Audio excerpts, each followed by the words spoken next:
جامع ترمذی کی ایک پیاری حدیث آپ کے سامنے رکھی ہے۔ آج کے خطبہ جمعہ کا ہمارا جو ٹاپک ہے، جو موضوع ہے، جس پر میں آپ کے سامنے کچھ بولنے کی کوشش کروں گا، وہ ہے اپنے دلوں میں خوف خدا پیدا کیجیے۔ دوسرے الفاظ میں ہم یہ کہہ سکتے ہیں کہ خوف الہی اپنے دلوں میں پیدا کرنے کی کوشش کیجیے۔ محترم حضرات، بزرگوں، نوجوان دوستوں، اللہ رب العالمین نے سورہ آل عمران آیت نمبر 102 میں ارشاد فرمایا ہے، یا ایھا الذین آمنوا، اے ایمان لانے والو، اے مومنو، اتقوا اللہ، اللہ سے ڈرو۔ دنیا کے اندر اللہ سے ڈرتے رہو، خوف کھاتے رہو، اللہ کی پکڑ سے گھبراتے رہو۔ حق تقاتہ، جس طرح اللہ تعالی سے ڈرنے کا حق ہے اسی طرح سے ڈرو۔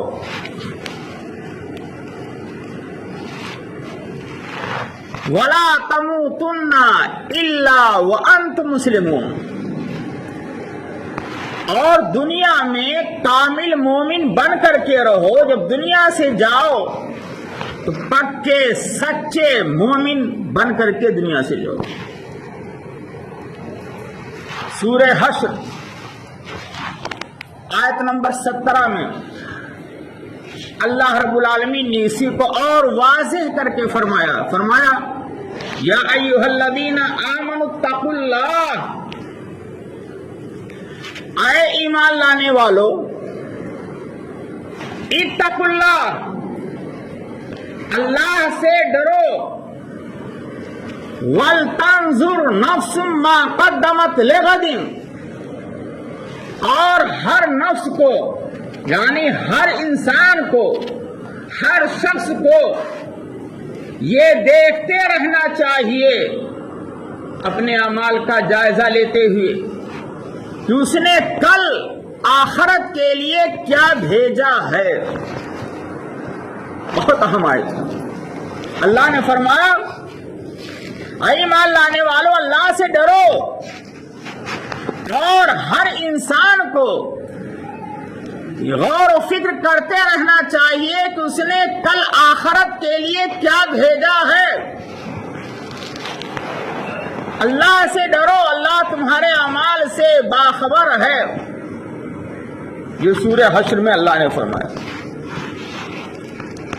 اور ایک جگہ اللہ نے فرمایا وَتَزَوَّدُوا فَإِنَّ خَيْرَ زَادِ التَّقْوَىٰ، اے لوگو، آخرت کے لیے توشہ اختیار کرو، تیاری کرو آخرت کے لیے۔ کیا لے کر کے جاؤ گے؟ آنکھ بند ہوگی۔ اور سب سے بہترین توشہ آخرت کا تقویٰ ہے، خوف الہی ہے، اللہ کا ڈر ہے۔ ایک جگہ اللہ رب العالمین نے فرمایا یا ایھا الذین آمنوا اتقوا اللہ، اے ایمان لانے والو، اللہ سے ڈرو، وکونوا مع الصادقین، تقویٰ اختیار کرو اور سچ بولنے والوں کے ساتھ رہو، سچوں میں سے ہو جاؤ۔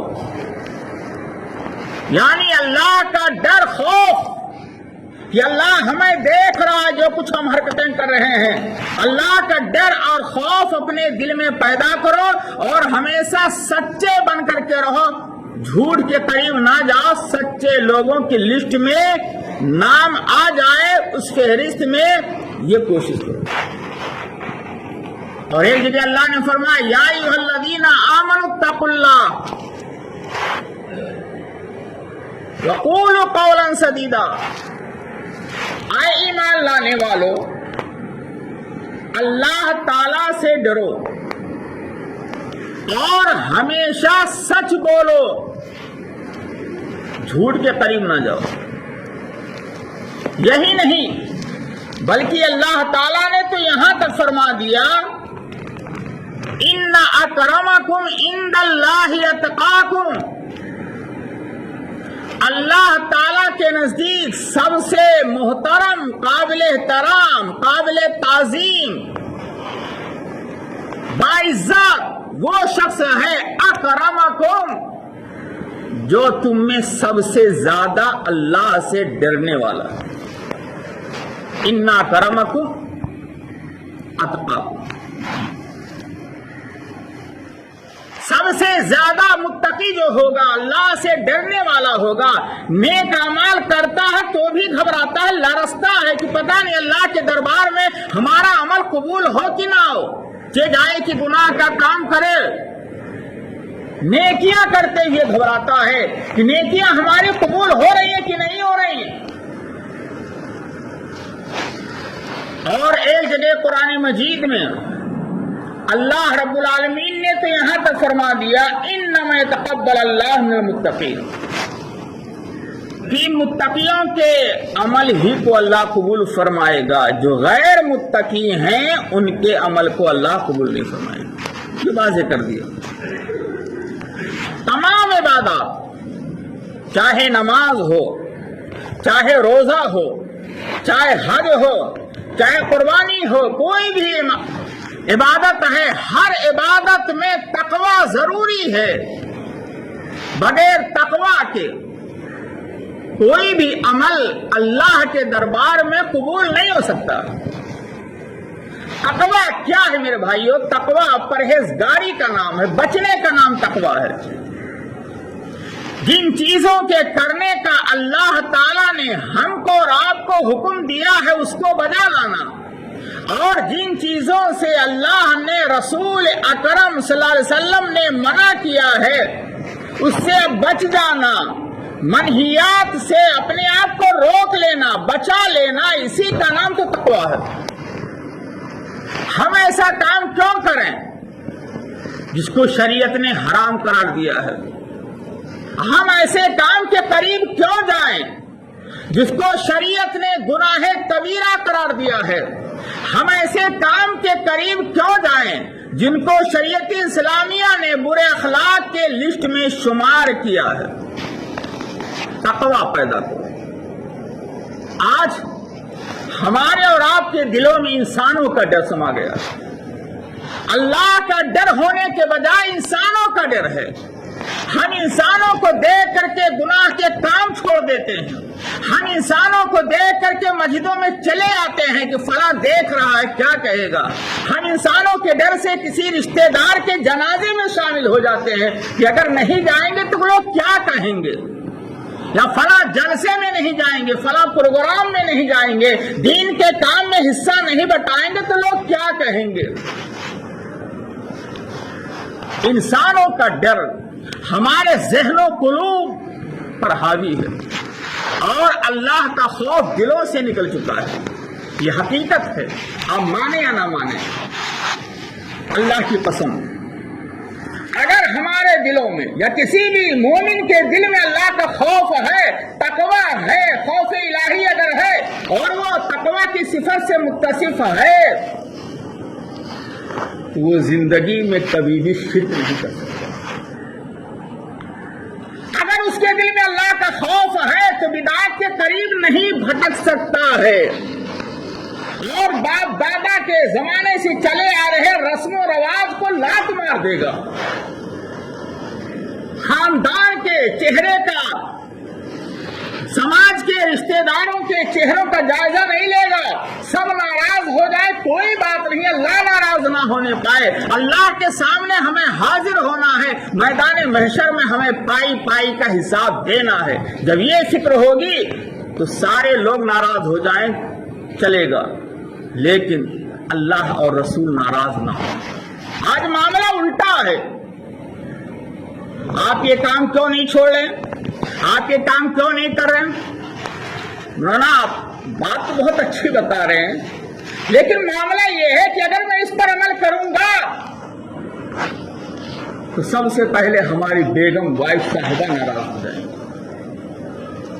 کہ ہمارے خاندان کے لوگ دوسرے عقیدے کے لوگ ہیں اور ہم کو بدعقیدہ بنانے جا رہے ہیں، رشتے ناطے ٹوٹ جائیں گے۔ مولانا رشتہ داری کا مسئلہ ہے، بیگم کو خوش کرنا بھی ہے. ہمارے پڑوسی ناراض ہو جائیں گے, ہمارے امام صاحب ناراض ہو جائیں گے, ہم جن کے یہاں نوکری کر رہے ہیں وہ صاحب ناراض ہو جائیں گے. کتنے ایسے وبھاگ ہیں, شعبے ہیں جہاں پر کام کرنے والے حق نہیں بول پاتے ہیں اور دیکھ رہے ہیں کہ یہ غلط کام hو رہا ہے, سب کچھ ہو رہا ہے, لیکن زبان نہیں کھل رہی. جبکہ پیارے نبی صلی اللہ علیہ وسلم نے فرمایا تھا, من رأى منکم منکرا فلیغیرہ بیدیہ, تم میں سے جو شخص کوئی برائی دیکھے, منکر کا لفظ عام ہے میرے بھائیو, کوئی بھی غلط کام شریعت کے خلاف دیکھے, چاہے اپنی وائف میں, اپنے رشتہ دار خواتین میں, پڑوسیوں میں, دوست احباب میں, فیملی میں, چاہے کوئی بڑا ہو چاہے چھوٹا, حکمت کے ساتھ تنہائی میں اس کو سمجھائے, بتلائے کہ یہ غلط کام, اس کو بھرے مجمع میں رسوا کرنا مقصد نہ ہو, خیر خواہی کا جذبہ ہو, تنہائی میں مل کر کے بیٹھے سمجھائے اور برائی سے روکنے کی کوشش کرے. من رأى منکم منکرا فلیغیرہ بیدیہ, تم میں سے جو شخص, من کا لفظ عام ہے, علماء تو انبیاء کے وارث ہی ہیں, دین کے پیغام کو, شریعت کے پیغام کو, اللہ کے پیغام کو, رسول کے پیغام کو تو امت تک پہنچانا ہی ہے بھٹکے ہوئے لوگوں تک, لیکن علماء کے ساتھ ساتھ عوام بھی ذمہ دار ہے. بلغوا انی ولو آیا, صحیح بخاری کی حدیث ہے, میری ایک شریعت کی ایک بات بھی اگر آپ کو معلوم ہے اور آپ کے کان سے ٹکرا رہی ہے تو آپ کی ذمہ داری ہے کہ دوسروں تک پہنچاؤ. سماج اور معاشرہ ویسے صحیح نہیں ہوگا. تقویٰ پیدا کرنے کی ضرورت ہے, تقویٰ. اور حدیث میں آتا ہے, صحیح مسلم صحیح بخاری کی حدیث ہے, رجل ذکر اللہ خالیا ففاضت عیناہ, اللہ تعالی قیامت کے دن عرش الہی کے سائے میں جن 7 خوش نصیب لوگوں کو رکھے گا, جگہ دے گا, ان میں ایک آدمی وہ بھی ہوگا جو تنہائی میں اپنے گناہوں کو یاد کر کے روئے, آنکھوں سے آنسو نکل پڑے. رجل ذکر اللہ خالیا ففاضت عیناہ, رو پڑے تنہائی میں اپنے گناہوں کو یاد کر کے, اپنی غلطیوں کو یاد کر کے آنکھوں سے آنسو گرا لے. مجمع میں نہیں, مجمع میں تو رونے والے بہت ملیں گے, تنہائی میں رات کے آخری پہر میں قیام اللیل کرنے کے بعد ہاتھوں کو اٹھا کر کے اللہ سے اپنا کنیکشن مضبوط کرنے کے بعد روئیے, ایک ایک گناہ کو یاد کریں. اور جن کو ستایا ہے, جن کو مارا ہے, جن کو تکلیف دی ہے, کوئی بھی شخص ہے, آپ جا کر کے اس سے تنہائی میں معافی بھی تو مانگیں. معافی مانگنے کے لیے کوئی تیار نہیں, شکوہ شکایتیں کرنے کے لیے سب تیار. تقویٰ پیدا کرنے کی ضرورت ہے. اور 7 آدمیوں میں وہ شخص بھی ہوگا جس کو حسن و جمال اور منصب والی خاتون نے, لڑکی نے بدکاری کے لیے آمادہ کیا اور راستہ ہموار ہے, بڑا اچھا موقع ہے, لیکن اس نے کہا انی اخاف اللہ, میں اللہ سے ڈرتا ہوں, کوئی دیکھے یا نہ دیکھے, چند منٹوں کی خواہشات پوری کر لوں گا, لیکن مرنا بھی تو ہے, اللہ کے سامنے حاضر ہونا ہے, کیا جواب دوں گا, لہذا میں بدکاری کے قریب نہیں جا سکتا. آج کتنے ہمارے نوجوان ہیں, معاف کیجیے گا بات تلخ ہو جائے گی, کتنے ہمارے نوجوان ہیں جو اپنے پڑوس کی لڑکیوں سے, بہنوں سے غلط تعلقات قائم کیے ہوئے. کتنے ہمارے نوجوان ہیں جن کے موبائلوں میں غیر محرم خواتین کے نمبرات ہیں اور وہ ان سے رابطے رکھے ہوئے ہیں. اور کتنے ہمارے نوجوان ہیں اہل حدیث ہیں جو اپنے آپ کو اہل حدیث کہتے ہیں اور وہ عشق و محبت کا سلسلہ قائم ہے. کہیں کالجوں میں, کہیں یونیورسٹیوں میں, کہیں اور دیگر مواقع میں, اور ہم آنکھیں بند کر کے پٹی باندھ کر کے بیٹھے ہوئے ہیں. یہ موبائل اس نے دلوں سے اللہ کا خوف نکال دیا ہے۔ یہ موبائل یہ شیطان کا ہتھیار ہے۔ یہ موبائل اگر آپ نے اس کو صحیح استعمال نہیں کیا تو یہ موبائل آپ کو جہنم میں لے جائے گا، جہنم میں لے جائے گا۔ موبائل کے فوائد بھی ہیں، آپ موبائل سے قرآن کی آیتیں سن سکتے ہیں، موبائل سے آپ علماء کے خطابات تقریریں سن سکتے ہیں، دین کی باتیں سن سکتے ہیں، اور موبائل کے ذریعے سے آپ تبلیغ کر سکتے ہیں جیسا کہ علماء اور خطبہ کرتے ہیں۔ میرے بھائیو دوستو، یہ دنیا فانی ہے، دارالعمل ہے، دارالبقا آخرت ہے، ہماری ہمیشہ کی منزل آخرت ہے، جانا ہے۔ ابھی آپ نے دیکھا آپ کی جماعت ہی کے ایک اہم آدمی دنیا سے چل بسے، آپ نے جنازے کی نماز پڑھی، آپ نے کندھا بھی دیا ہوگا، آپ نے مٹی بھی دی، بتائیے لے کر کیا آئے تھے اور کیا لے کر کے گئے؟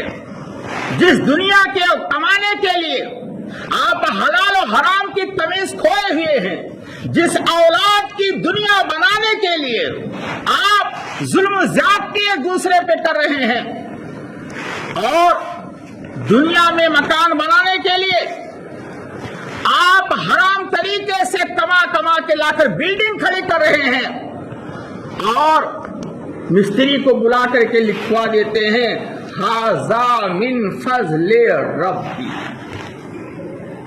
یہ اللہ کا فضل ہے کہ اللہ نے بلڈنگ بنوا دی۔ بات صحیح ہے، اس میں شک کیا ہے؟ اللہ نے آپ کو توفیق ہی نہیں دینے کی، کمانے کی، حلال روزی کمانے کی، آپ نے لکھ دیا ذالک فضل اللہ یؤتیہ من یشاء ھذا من فضل ربی۔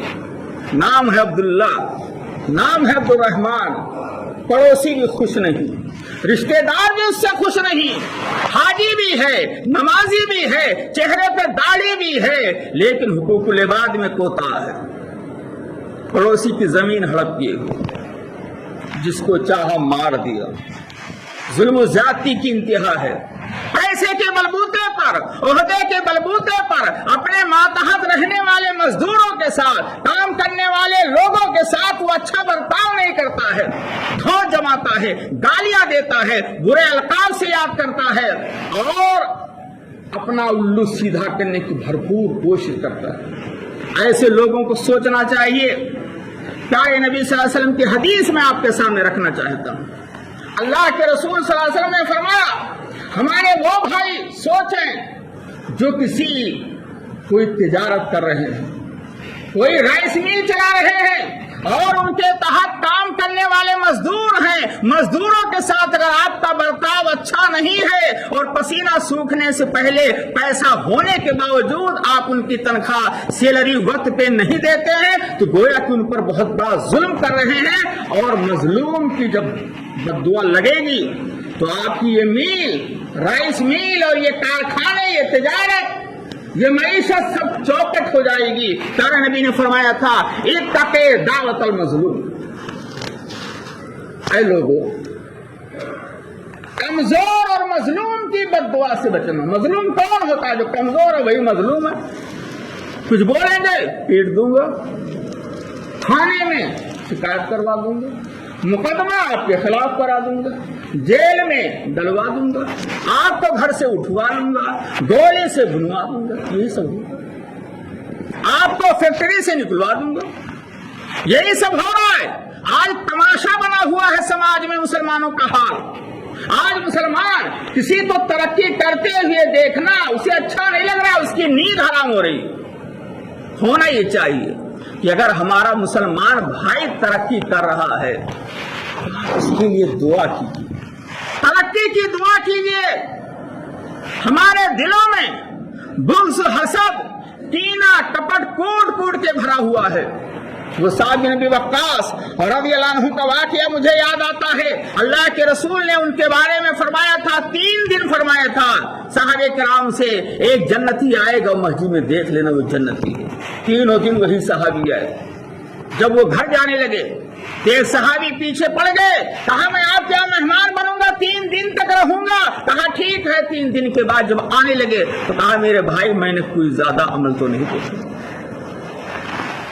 کوئی ایسا عمل بتائیے جو آپ کے اندر ہے، خوبی ہے، صفت ہے، میں نے آنکھوں سے نہیں دیکھا ہے۔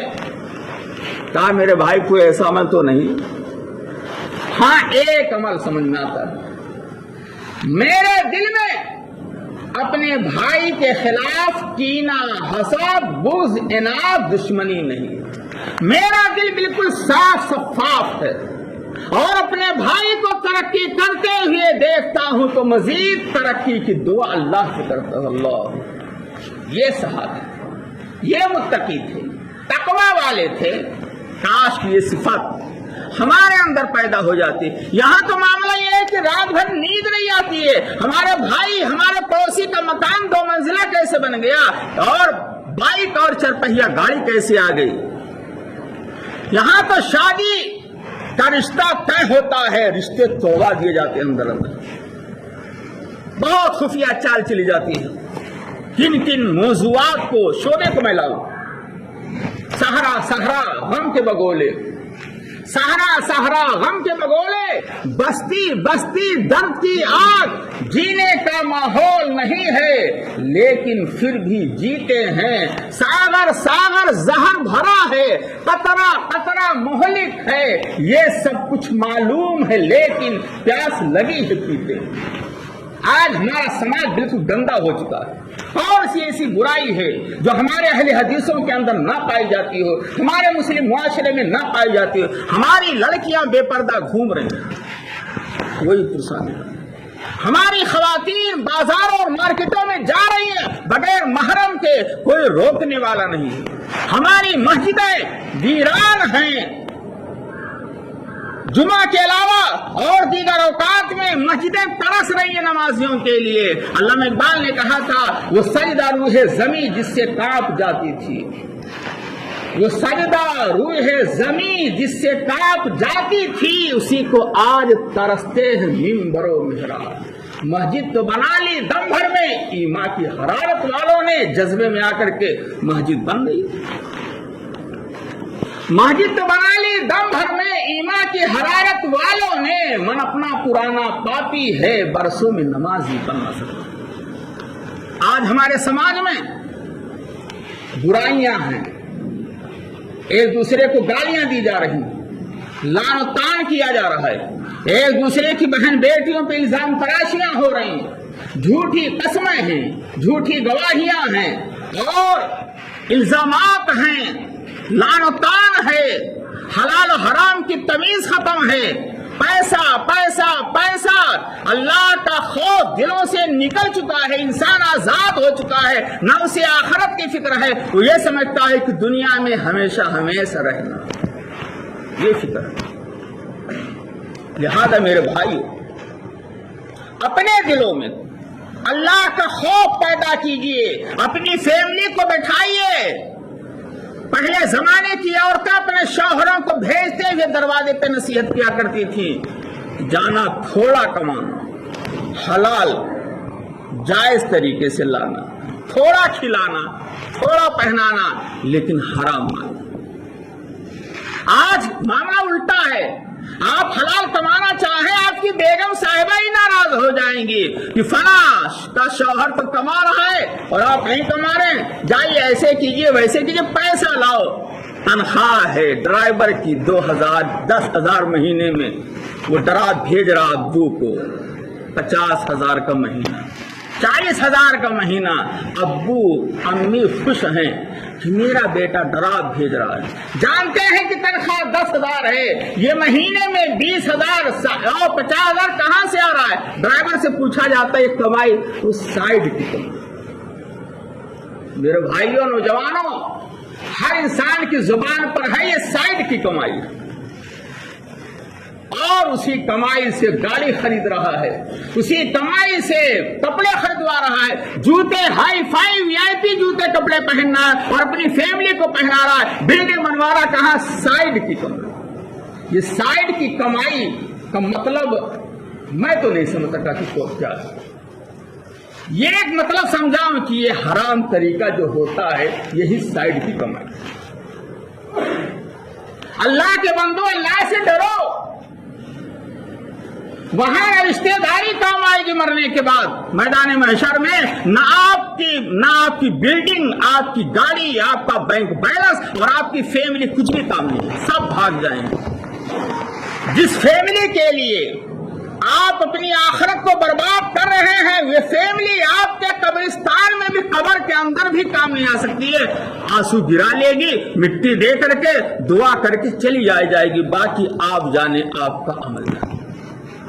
حضرت ابو بکر رضی اللہ عنہ کی طرح سے بنی انسان، اللہ کے نیک بندے بنے. صحیح بخاری کی حدیث ہے، حضرت ابو بکر رضی اللہ عنہ کے پاس ایک غلام، اس نے زمانے جاہلیت میں کہانت کی تھی. کچھ مال باقی تھا، وہ لے کر کے آیا، کھانے پینے والی چیز تھی. حضرت ابو بکر کو اپنے آقا کو دے دیا آزاد ہونے کے لیے، دے رہا تھا مال. حضرت ابو بکر نے اس دن پوچھنا بھول گئے اور کھا لیا غلام کا لایا ہوا مال. جب حلق کے اندر چلا گیا لقمہ تو غلام نے کہا میرے آقا آپ کو معلوم ہے یہ کیسا مال ہے؟ ارے تو پوچھنا بھول گیا. کہا یہ حرام مال ہے، زمانے جاہلیت میں ہم نے کہانت کی تھی، وہی بتایا تھا، وہی لے کر آیا. کہا حرام ہے؟ کہا جی. ایک ہی لقمہ گیا تھا، 2-4 قطرے گئے ہوں گے. فوراً انگلی ڈال دی اور الٹی کرنا شروع کر دیا. آنکھوں میں آنسو آ گئے، آنسو. صحابہ کرام جو بیٹھے ہوئے تکاؤ صدیق، ایک تو قطرہ ہی تو گیا ہوگا. کہ اللہ کے بندے مجھے یہ گوارا نہیں ہے، جان چلی جائے مجھے یہ گوارا ہے، لیکن یہ گوارا نہیں ہے کہ میری آنکھ کے اندر حرام کا ایک قطرہ بھی رہے اور اس سے میرے گوشت اور ہڈی کی پرورش ہو اور وہ جہنم. آج ہمارا حال کیا ہے؟ ایک لقمہ نہیں، پوری باڈی ہی ڈسٹرب ہے. ہم کھاتے جا رہے ہیں، کھلاتے جا رہے ہیں، پیتے جا رہے ہیں، پلاتے جا رہے ہیں، پہنتے جا رہے ہیں، پہناتے جا رہے ہیں. ہمیں کبھی یہ فکر نہیں ہوتی ہے کہ لاؤ تنہائی میں سوچیں کہ یہ مال جو کھا رہے ہیں، کھلا رہے ہیں فیملی کو، یا اپنے معہد میں دے رہے ہیں، یا طلبہ کی دعوتیں لے رہے ہیں، یہ ہماری کمائی کیسے؟ ابھی معہد کے اراکین نے یہ کہا ہے کہ جمعہ میں اعلان کر دیجئے گا کہ فصل کے کاٹنے کا وقت آ گیا ہے اور معہد میں کافی کام ہو رہا ہے. ہینڈ پائپ بھی لگ گئے ہیں، بچوں کے کھانے کے لیے ٹیبل وغیرہ بھی ہیں اور سولر لائٹ کا بھی لگ گیا ہے. کافی خرچہ ہو رہا ہے، 7-8 لاکھ کا لگا ہوا ہے اور اساتذہ کرام کی ایک اچھی ٹیم ہے، معہد ہے، محمدیہ ہے، کلیہ ہے، ایک لمبا خرچہ ہے اور یہ دھان کے کٹائی کا وقت آ چکا ہے. لہذا عشر وغیرہ کے تعلق سے جماعت کے افراد سوچیں اور جو کچھ نکلتا ہے اس سے زیادہ معہد کو دینے کی کوشش کریں. اور یہ بھی بتلایا گیا ہے کہ بجٹ بہت کم رہ گیا ہے، 2-4 مہینے ہی کا بجٹ رہ گیا ہے. طلبہ کی تعداد 400 ہے. آپ اندازہ لگائیے یہاں ہم لوگ اپنے فیملی کو چلانے کے لیے کتنا تبدو کرتے ہیں اور روزانہ سمجھیے شادی کی طرح سے ہے. 400-450 بچے کھا رہے ہیں، ناشتہ بھی کر رہے ہیں، دوپہر کا کھانا، شام کا کھانا، لائٹ کا انتظام، بستر کا انتظام، ہاسٹل کا انتظام، کلاسوں کا انتظام، اساتذہ کا انتظام، کتابوں کا انتظام، پورا بندوبست کر رہے ہیں. جو لوگ لگے ہوئے ہیں یہ ان کی خوش نصیبی ہے کہ اللہ نے ان کو چن لیا ہے، چاہے وہ اساتذہ ہوں، چاہے اراکین ہوں، چاہے طلبہ ہوں. میں آپ کو یہ دعوت دینا چاہتا ہوں کہ اس لسٹ میں اپنا نام بھی لکھائیے اور جہاں تک ہو سکے اپنے ادارے کو بھرپور مدد کیجیے، حسب استطاعت مدد کیجیے. انشاءاللہ آپ کے اس ادارے میں آپ کا لگایا ہوا ایک ایک روپیہ یہ ہو سکتا ہے آپ کے جنت میں دخول کا سبب بن جائے. اللہ رب العالمین سے آئیے ہم دعا کریں کہ پروردگار جو باتیں آج کے خطبے جمعہ میں کہی گئی ہیں، سب سے پہلے کہنے والے خطیب کو اور اس کے بعد سامعین کو، بزرگوں کو، نوجوانوں کو حتی الامکان عمل کرنے کی توفیق دے۔ اللہ رب العالمین ہمارے دلوں میں خوف الہی، تقوی، خشیت الہی کوٹ کوٹ کے بھر دے۔ اللہ ہمیں ظلم سے بچا، اللہ ہمیں برے اخلاق سے بچا، اللہ ہمیں شرک بدعات سے بچا، اللہ ہمیں حرام کمائی کمانے کھلانے سے بچا، اور حلال روزی کھانے کھلانے اور چندہ دینے کی توفیق عطا فرما۔ اللہ رب العالمین ہماری ذات سے اگر کسی پڑوسی کو، رشتہ دار کو، کسی بھی شخص کو تکلیف پہنچی ہو تو اللہ ہمیں تنہائی میں جا کر کے اس بھائی سے اپنے گناہوں کا اقرار کر کے معافی مانگنے کی توفیق۔ یہاں معافی مانگ لیں گے میرے بھائیوں، وقتی طور پر شرم محسوس ہوگی لیکن آپ کی آخرت سمجھ جائے گی۔ اللہ رب العالمین ہمیں اس کی توفیق عطا فرمائے۔ اللہ رب العالمین ہمارے صغیرہ کبیرہ گناہوں کو معاف فرما دے۔ اللہ ہمارے دلوں میں الفت محبت کوٹ کوٹ کے بھر دے۔ اللہ ہمارے دلوں سے بغض حسد کینہ کپٹ نکال دے۔ اللہ ہمیں ہماری ذات کو پڑوسیوں کے لیے، دوسرے بھائیوں کے لیے مفید اور کارآمد بنا۔ اللہ تعالیٰ جب تک ہم دنیا میں زندہ رہیں ایمان اور توحید پر زندہ رہیں، اور جب ہمارا خاتمہ ہو تو خالص توحید۔ بارک اللہ لنا ولکم فی القرآن العظیم ونفعنی وإیاکم بالآیات والذکر الحکیم، انہ تعالی جواد کریم ملک رؤوف رحیم۔